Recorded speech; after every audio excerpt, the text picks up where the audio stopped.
Ang babae sa tumba-tumba.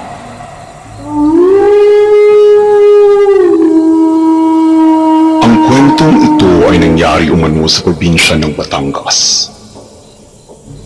Isang pamilya, sina Mang Leo at Aling Susan, kasama ang kanilang dalawang anak, ang lumipat sa isang lumang bahay na minana pa nila sa kanilang lola.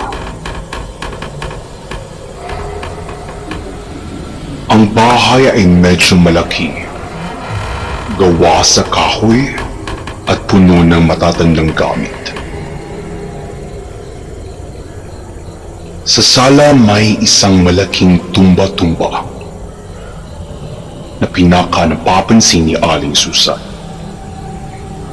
Ito ay gawa sa matigas na kahoy at parang napakatanda na. Sabi ng lola, ang tumba-tumba ay sa kanya noong dalaga pa siya.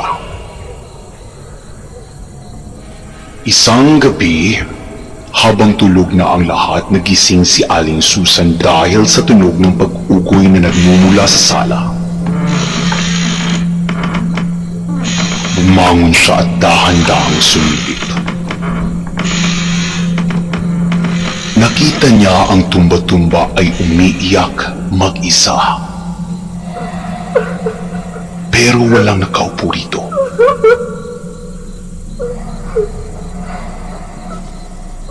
Kinaumagahan, tinanong niya si Mang Leo. Narinig mo ba ang tumba-tumba kagabi? Hindi, sagot ni Mang Leo. Baka nananaginip ka lang. Hayaan mo, aayusin ko yan. Inayos nga ni Mang Leo. Ngunit pagdating ng gabi, muling narinig ni Aling Susan ang tunog. Laking gulat niya, hindi lang ang tunog ang bumalik. Nang sumilip siya, nakita niya ang isang babaeng nakaupo sa tumba-tumba. Nakasuot ito ng isang puting damit pangkasal na mukhang luma at kulay abo na dahil sa tagal.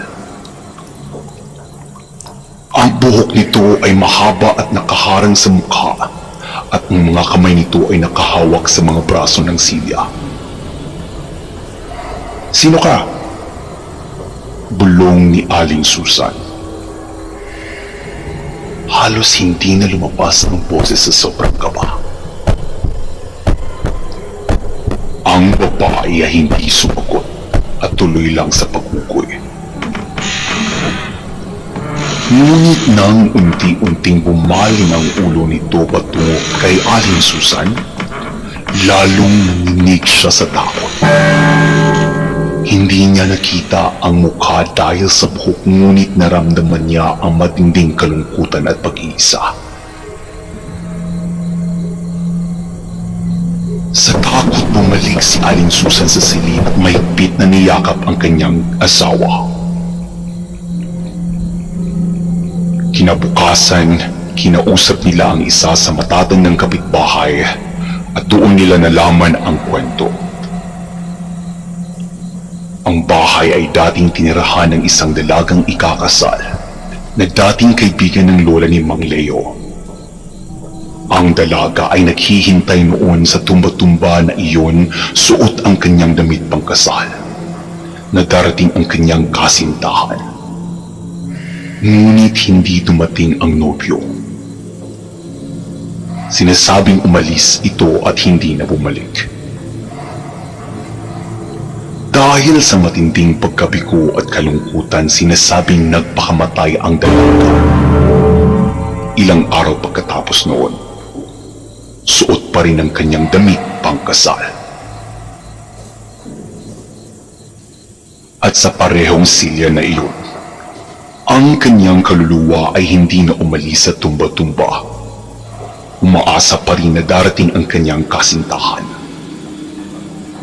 Sinasabing ang kaluluwa ng dalaga ay hindi masama, ngunit ito ay puno ng bighati at labis na paghihintay.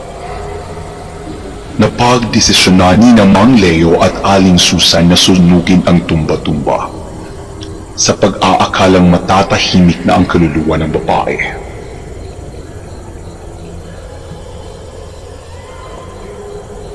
Matapos nilang gawin iyon, wala na silang narinig pang anumang tunog ng pag-ukoy.